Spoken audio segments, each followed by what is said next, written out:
தனியார் மோகம் மயம் தனியார் மோகம்ங்கிறது இன்னைக்கு தலைவரிச்சு ஆடிக்கிட்டு இருக்கு. புதிய கல்விக் கொள்கையினுடைய பிரதான நோக்கம் இந்தியாவில் கல்வியை முழுக்க தனியாரிடம் ஒப்படைப்பதற்கான ஒரு ஏற்பாடு தான்.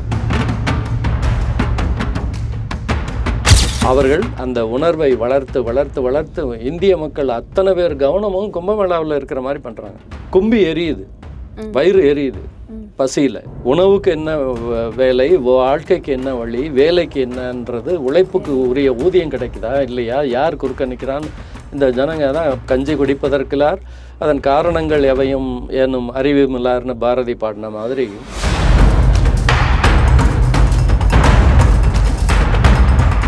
நவோதயா பள்ளி, சிபிஎஸ்இ பள்ளி, தனியார் பள்ளி, இங்கே தான் சிறப்பான கல்வி வழங்கப்படுது, தரமானதாக இருக்குது அப்படிங்கிற ஒரு கட்டமைப்பை உருவாக்கி திணிச்சிருக்காங்க. இதை எப்படி சார் பார்க்குறீங்க? இது ஒன்றும் நீங்களே சொன்னீங்க, கட்டமைப்பை உருவாக்கி திணிச்சிருக்காங்கன்னு. அதுதான் விஷயம். இந்தியை திணிப்பதற்கு முக்கியமான நோக்கம் இந்தியா முழுக்க பொருளாதார ரீதியாக அவர்கள் தங்களை முன்னேற்றிக் கொள்ளணுங்கிறது தான்.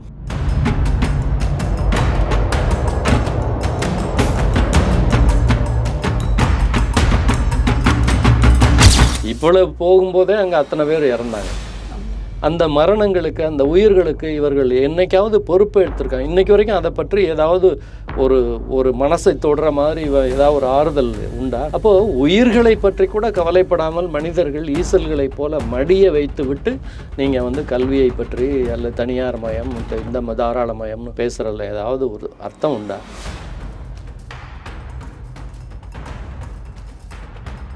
பியாண்ட் ஹெட்லைன்ஸ் நேயர்களுக்கு வணக்கம். தமிழக பாடத்திட்டம் குறித்தும் புதிய கல்விக் கொள்கை சம்பந்தமாகவும் வட மாநிலங்களை விட தமிழக கல்வித்துறை எந்த அளவுக்கு வளர்ச்சி அடைஞ்சிருக்காங்க, இப்படி பல்வேறு தகவல்களை நம்ம கூட பகிர்ந்துக்கிறதுக்காக புத்தகம் பேசுது ஆசிரியர் குழுவினுடைய எழுத்தாளர் கமலாலயன் அவர்கள் இணைஞ்சிருக்கிறாங்க. வணக்கம் சார். வணக்கம் சார். என்னுடைய முதல் கேள்வி, கால சூழலுக்கு ஏற்ற மாதிரி தமிழகத்தோட பாடத்திட்டத்தை வடிவமைக்கிறதுலையும் மாற்றங்கள் ஏற்பட்டிருக்கா? மாற்றங்கள் ஏற்பட்டுக்கிட்டே தான் வருது. என்ன அப்படின்னா, கரெக்டாக 5 வருடத்துக்கு ஒரு முறை, 3 வருடத்துக்கு ஒரு முறைன்னு அப்படி ஒரு கால நிர்ணயப்படி இந்த மாற்றங்கள் நடக்கலை. ஆனால் ஒரு 10 ஆண்டுகளுக்கு ஒரு முறை மாற்றங்கள் நடக்குது, பெரிய அளவில் மாற்றங்கள் நடக்குது. அப்படி தான் சமீபத்தில் கடந்த 3 ஆண்டுகளுக்கு முன்னால் உதயச்சந்திரன் ஐஏஎஸ் அவர்கள் கல்வித்துறையில் செயலாளராக இருந்தபோது ஒரு பெரிய கருத்தாளர் குழுவையே திரட்டி, சொல்லப்போனால் பெரிய வெள்ளம் படைன்னு சொல்லலாம், திரட்டி அவர்களுடைய எல்லா திறன்களையும் வெளியே கொண்டு வர்ற மாதிரி பாடங்களை புதிதாக எழுத சொல்லி, எழுதின பாடங்களை திருத்தி, ஆசிரியர்கள் நடுவில் திறமை வாய்ந்த கருத்தாளர்களை எல்லாம் இனங்கண்டு ஏராளமான மாற்றங்கள் பாடத்திட்டத்தில் நடந்திருக்கு. நீங்கள் தமிழ் பாடநூல், அறிவியல், சமூக அறிவியல், இந்த மாதிரி இப்போ புதிய பாட நூல்களை நீங்கள் சும்மா எடுத்து புரட்டி பார்த்தாலே உங்களுக்கு தெரியும். கடந்த காலத்தில் இருந்த பாடநூல்களுக்கும் இந்த பாடநூல்களுக்கும் முதல் விஷயம் வசீகரமான வண்ண வடிவமைப்பு. இரண்டாவது, அதில் கொடுக்கப்பட்டிருக்கிற பொருண்மைகள், பாட பொருள்களுடைய ஒரு அந்த வரிசை, அதில் படிப்படியாக அந்த மாணவர்களுடைய திறன்களை ஒவ்வொரு வகுப்பிலிருந்து இன்னொரு வகுப்புக்கு போகும்போது உயர்த்தி கொண்டு போகிற முறையில் அது எப்படி அமைந்திருக்கு என்று நீங்கள் மதிப்பீடு செய்யலாம். யார் வேண்டுமானாலும் மதிப்பீடு செய்யலாம்.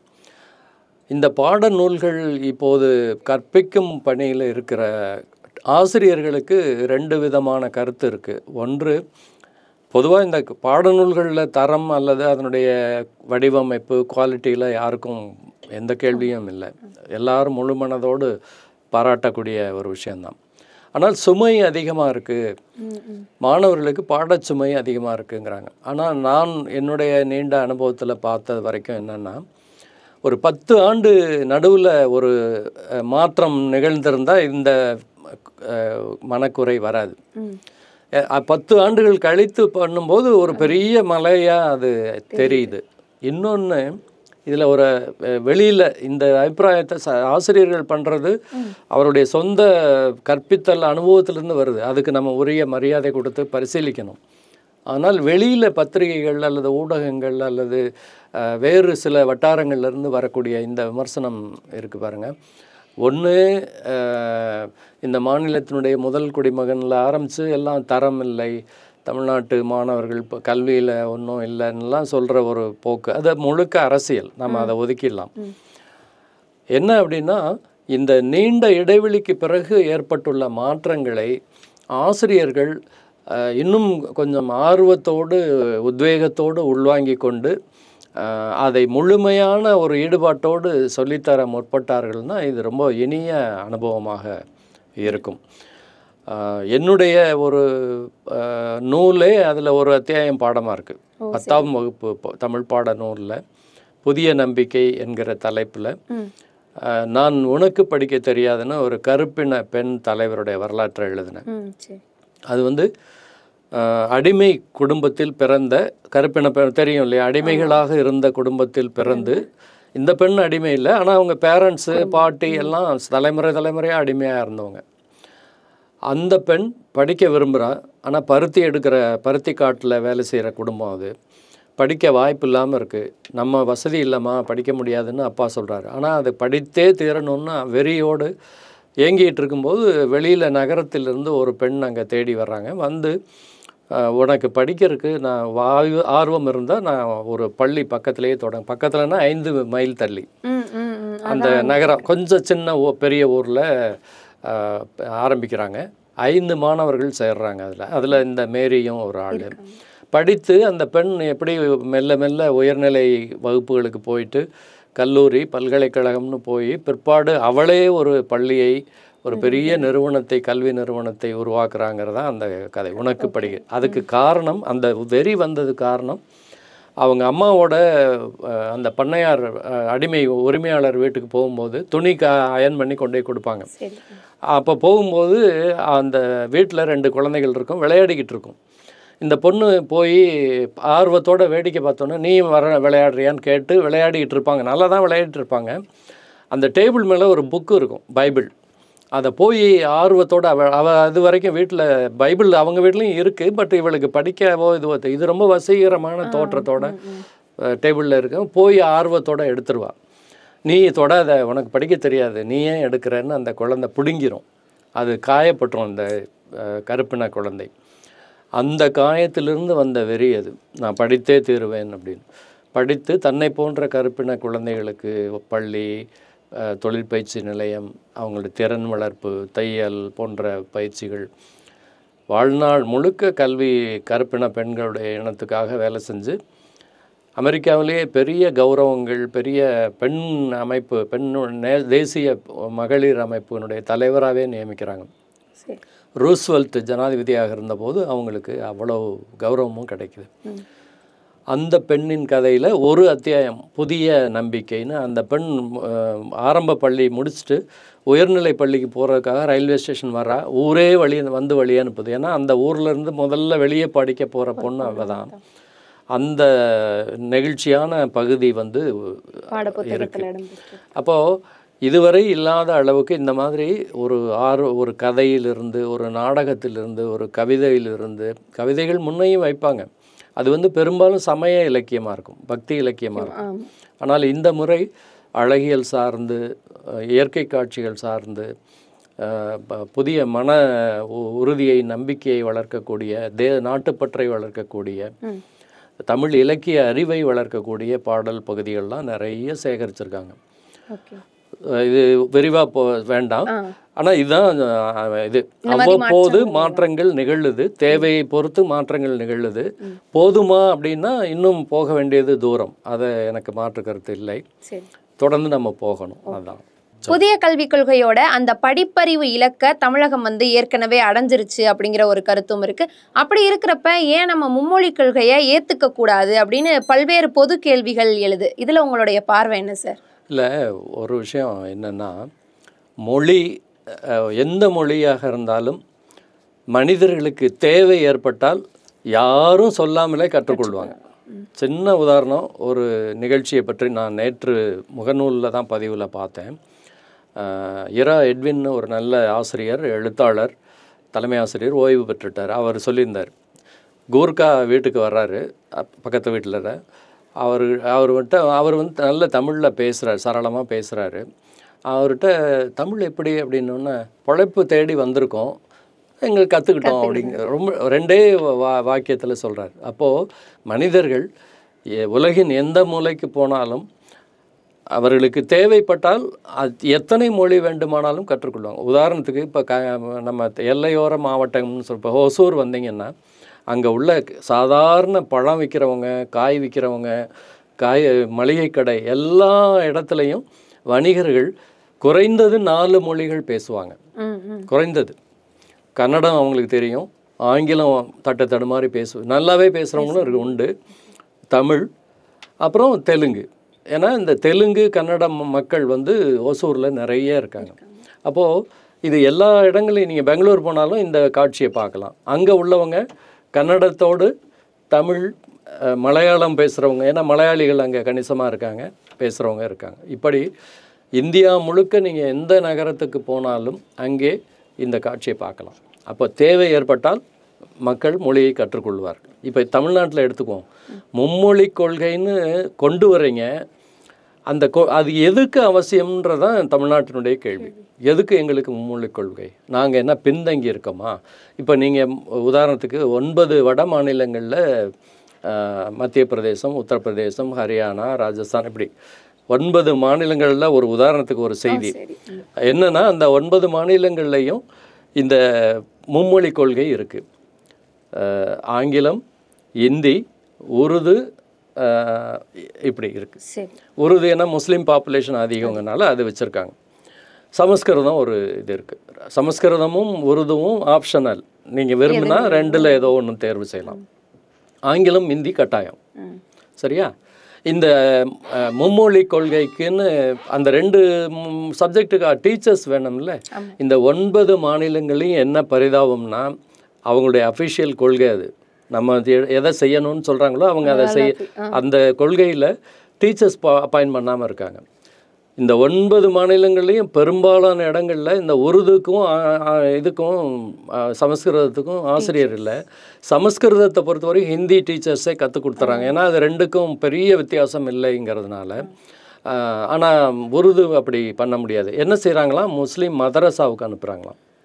வெளியில் இவங்க பண்ணுற பிரச்சாரம் என்ன, மதரசாக்கள் வந்து மத வெறியை தூண்டுறாங்க, இதை தீவிரவாதத்தை வளர்க்குறாங்கன்னு சொல்லிட்டு மதரசாவை க்ளோஸ் பண்ணுறதுக்கெல்லாம் இவங்க ப்ரப்போசல் வச்சாங்க.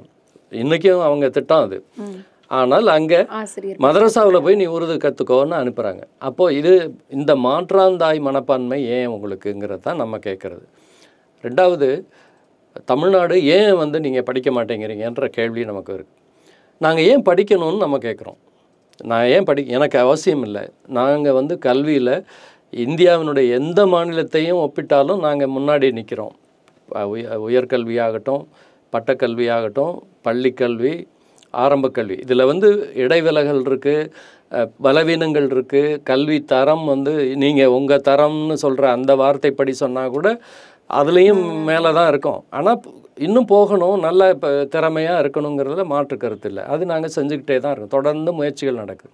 தமிழ்நாட்டு இப்போ கல்வித்துறையில் நடக்கிற பல விஷயங்கள், அதில் குழப்பங்கள், பலவீனங்கள் இருந்தாலும் கூட ஆரோக்கியமான பல விஷயங்கள் நடந்துக்கிட்டு இருக்கு. ஒன்றும் வேண்டாங்க, இந்தியாவில் எந்த மாநிலத்தில் குழந்தைகளுக்கு பள்ளிக்கூடம் போகிற வசதியற்ற குழந்தைகளுக்கு இத்தனை சலுகைகள் இருக்குது சொல்லுங்கள்? வட மாநிலங்கள் அப்படி இருக்கா? அந்த குழந்தைகள் ஏன் அப்படி இருந்தால் ஏன் அந்த குழந்தைகள் படிக்காமல் வேலைக்கு வந்து இங்கே வந்து பிழைப்புக்கு வர்றாங்க சொல்லுங்கள்? ஹிந்தி படித்தா வேலை வட இந்தியாவில் கிடைக்கணும். அப்போ ஏன் வட இந்தியாவிலேருந்து இந்தியை தாய்மொழியாக கொண்ட இத்தனை லட்சம் பேர் இங்கே வர்றாங்க? இந்த கேள்விக்கு இது வரைக்கும் இவங்க யாராவது பதில் சொல்லியிருக்காங்களா? சொல்ல மாட்டாங்க. ஏன்னா அவங்களுக்கு தெரியும் அது பொய் அப்படின்னு. அப்போது ஆங்கிலம், ஹிந்தி, ஆங்கிலமாக இந்தியாங்கிற கேள்வி வரும்போது நாம் நிச்சயமாக ஆங்கிலத்தை தான் தேர்வு செய்வோம். ஹிந்தி வேணும்னா படிப்போம். தட்சிண பாரத ஹிந்தி சபா, பிரச்சார சபா இந்தியா தமிழ்நாட்டில் இருக்குது. காந்தி காலத்திலிருந்து இருக்குது. காந்தியடிகள்லாம் அங்கே வந்து பார்வையிட்டிருக்காரு, இதை பாராட்டியிருக்காரு. அந்த நிறுவனத்தில் லட்சக்கணக்கான பேர் படிச்சுக்கிட்டு தேர்வு எழுதிட்டு தான் இருக்காங்க. இதுவரையில் யாராவது தட்சிண பாரத ஹிந்தி பிரச்சார சபாவில் போய் படிக்கக்கூடாதுன்னு தடுத்தாங்கம்மா? அரசாங்கம் எதுவும் உத்தரவு போட்டிருக்கா? எந்த காலத்திலும் இங்கே மொழி கற்பிக்கதை படிப்பதை யாரும் தடுக்கலை. ஆனால் என்ன சொல்கிறோம், திணிக்காதே, எங்கள் விருப்பம் இருந்தால் நாங்கள் படிப்போம், இல்லைன்னா எங்களுக்கு தேவையில்லை, அதை படித்தா தான் வேலைன்னு சொல்கிறதெல்லாம் காதில் பூ சுற்றுற வேலை, நாங்கள் ஏற்றுக்கொள்ளவில்லைன்னு சொல்கிறோம். இதுதான் வந்து ஸ்டாண்டு.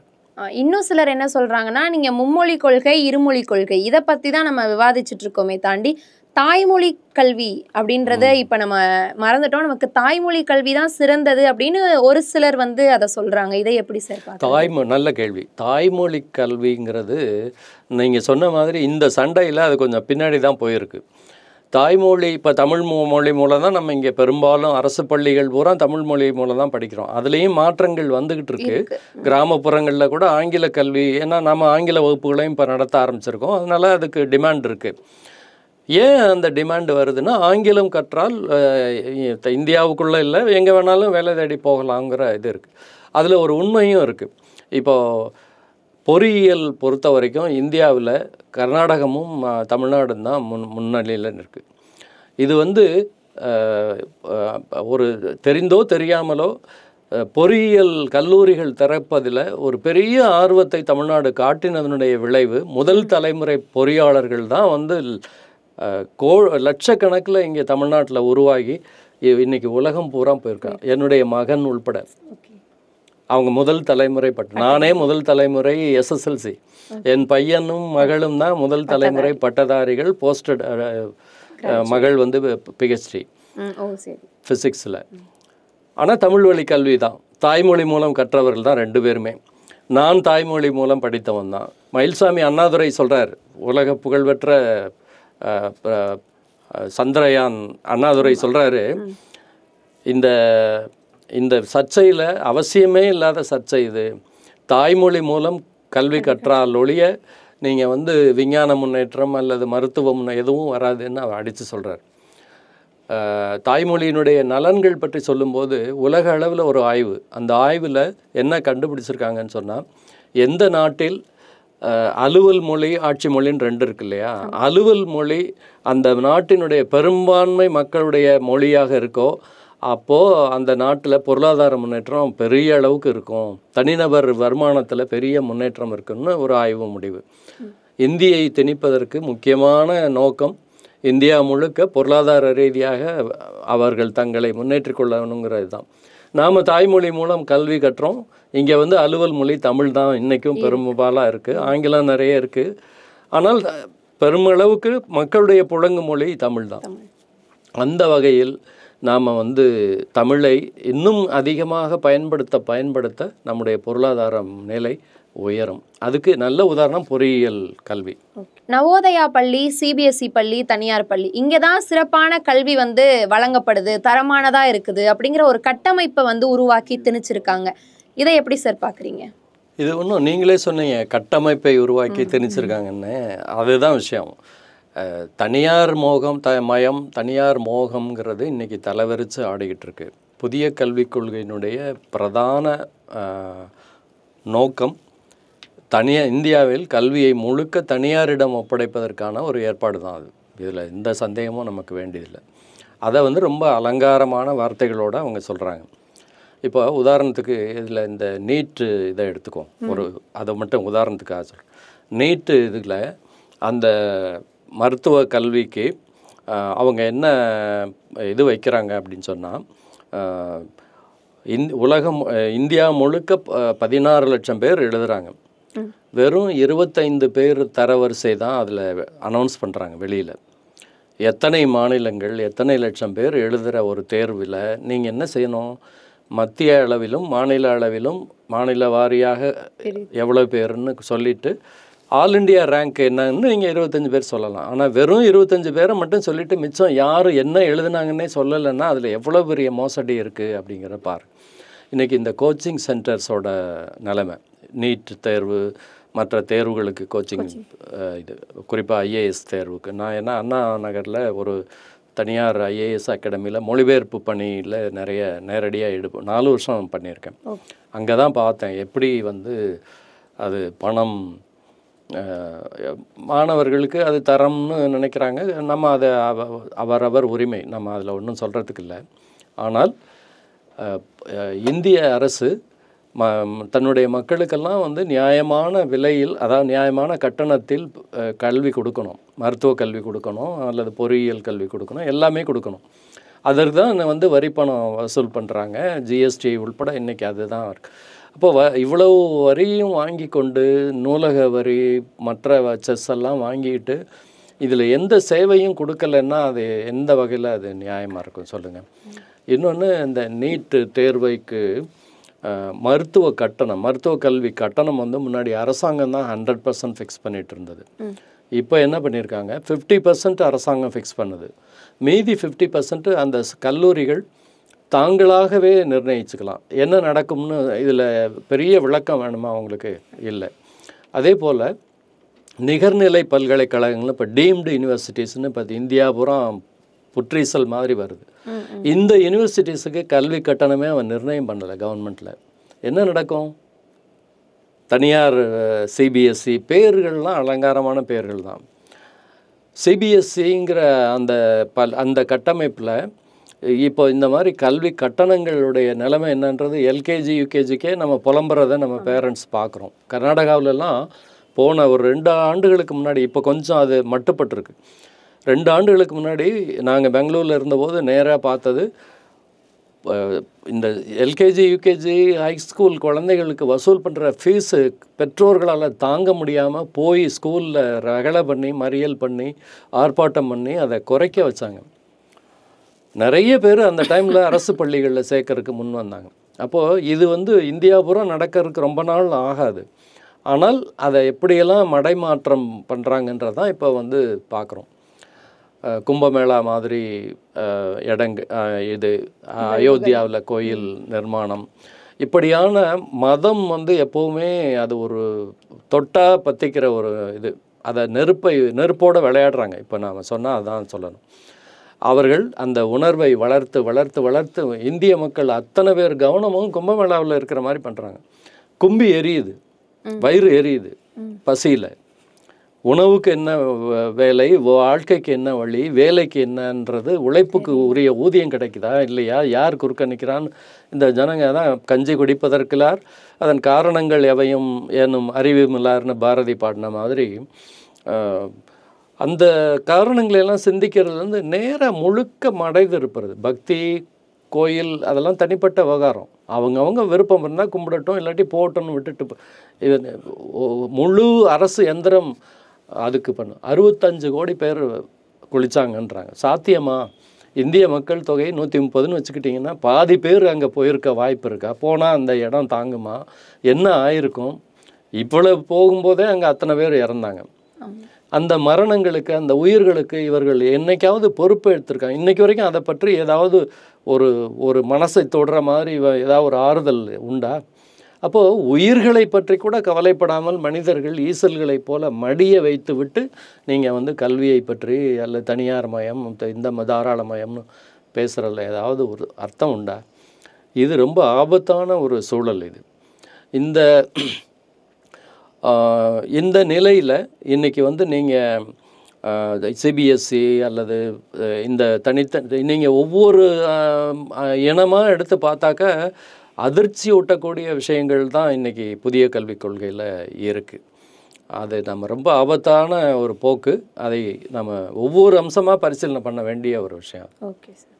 கடந்த இந்த 50-60 வருஷத்துல வட மாநிலங்களை விட தமிழக கல்வித்துறையில என்ன மாதிரியான சாதனைகள் நடந்திருக்கு? இன்னொரு விஷயம் என்னன்னா, இப்போ தென் மாநிலங்கள்ல IAS IPS பதவிகள்ல நம்மளுடைய பொறுப்புகள் குறைஞ்சிக்கிட்டு இருக்கு, பதவிகள் குறைஞ்சிக்கிட்டு இருக்குன்ற ஒரு கருத்தும் வெளிவந்திருக்கு. அதுக்கு நீங்கள் என்ன சொல்லுங்க? நீங்கள் கேட்குறது 2 கேள்வி கேட்குறீங்க.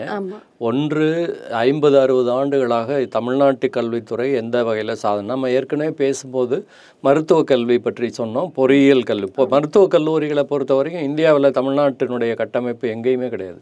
மருத்துவ கல்லூரிகள் மட்டும் இல்லை, அந்த கல்லூரிகளோடு இணைந்த மருத்துவமனைகள், அந்த மருத்துவமனைகளில் பணியாற்றக்கூடிய பயிற்சி மருத்துவர்கள், ஹவுஸ் சர்ஜன் சொல்கிறோம் இல்லையா, அவர்கள், அந்த மாணவர்களுடைய சேவை எல்லாம் இந்திய அளவில் நீங்கள் எந்த மாநிலத்தோடு ஒப்பிட்டாலும் இந்த சிறப்பு இல்லை. அதெல்லாம் தான் இந்த 40-50 ஆண்டு கால சாதனைன்னு சொல்லலாம். இன்னொன்று, பொறியியல் கல்வியில் நம்முடைய தமிழ்நாட்டு மாணவர்கள், நான் ஏற்கனவே சொன்ன மாதிரி தமிழ்நாட்டில் ஒரு குறிப்பிட்ட காலத்தில் ஒரு தூர பார்வையோடு பண்ணார். ஐடி பார்க் உருவாக்குனதும் இந்த பொறியியல் கல்லூரியில் அதில் கலைஞர் எம்ஜிஆர் ஆரம்பிச்சு வச்சார். கலைஞர் தன்னுடைய 2வது பீரியடில் இன்னும் முன்னுக்கு எடுத்துகிட்டு போனார். ஆரம்பத்திலிருந்து இந்த திராவிட இயக்கங்களுடைய பலவீனம் பற்றி நம்ம நிறைய பேசலாம், அது இருக்குது.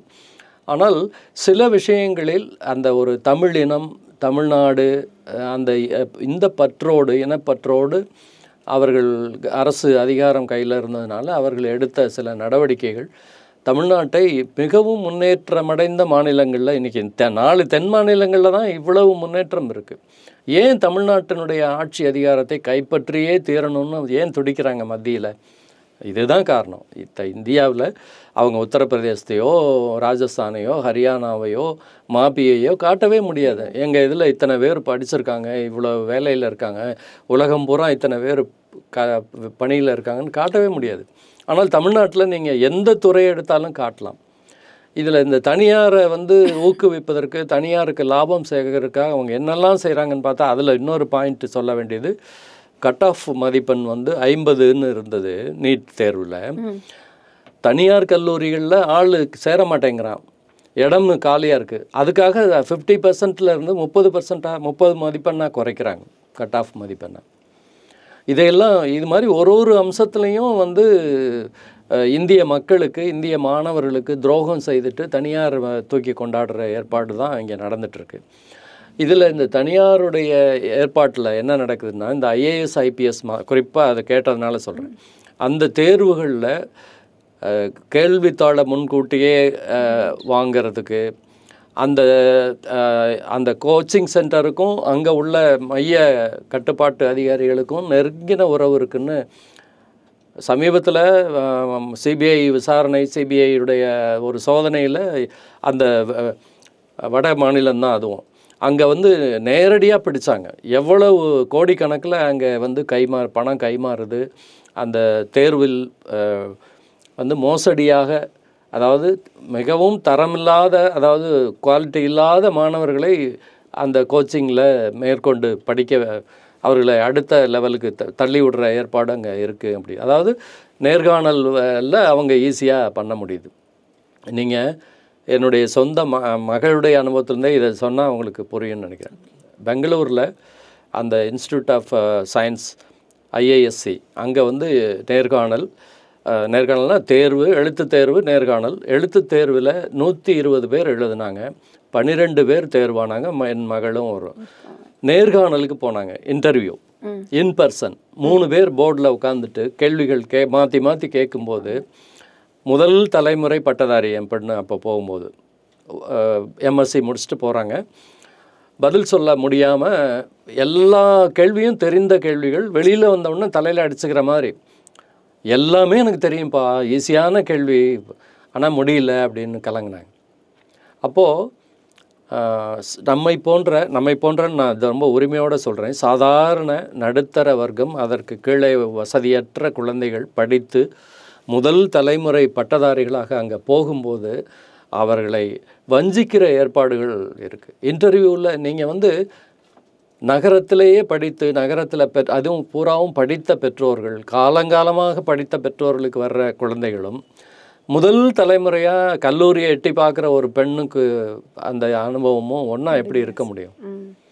இங்கே தான் இந்த தரம், தேர்வு, திறமை, தகுதிங்கிறதெல்லாம் அடிபடுது. நிச்சயமாக ஒன்றா இருக்க வாய்ப்பே கிடையாது.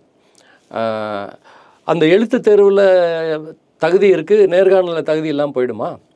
இல்லை, 100 பேரில் 12 பேர், 120 பேரில் 12 பேராக வர முடிகிற ஒரு குழந்தையால் நேர்காணலில் பதில் சொல்ல முடியல. அதனால் அந்த இடம் கிடைக்காம திரும்பி வந்தோம். இன்னொரு அனுபவமும் நடந்தது.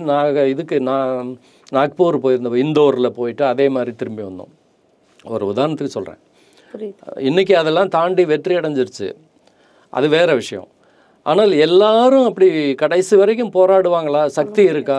வசதி முடியுமாங்கிற கேள்வி வருது. அப்போது தமிழ்நாட்டு குழந்தைகள் இன்றைக்கி இப்போ நீட்டு வேண்டாம்னு நம்ம விலக்கு கேட்குறோம், ஆனால் நீட்டு எழுதுறதுல பின்தங்குறோமா?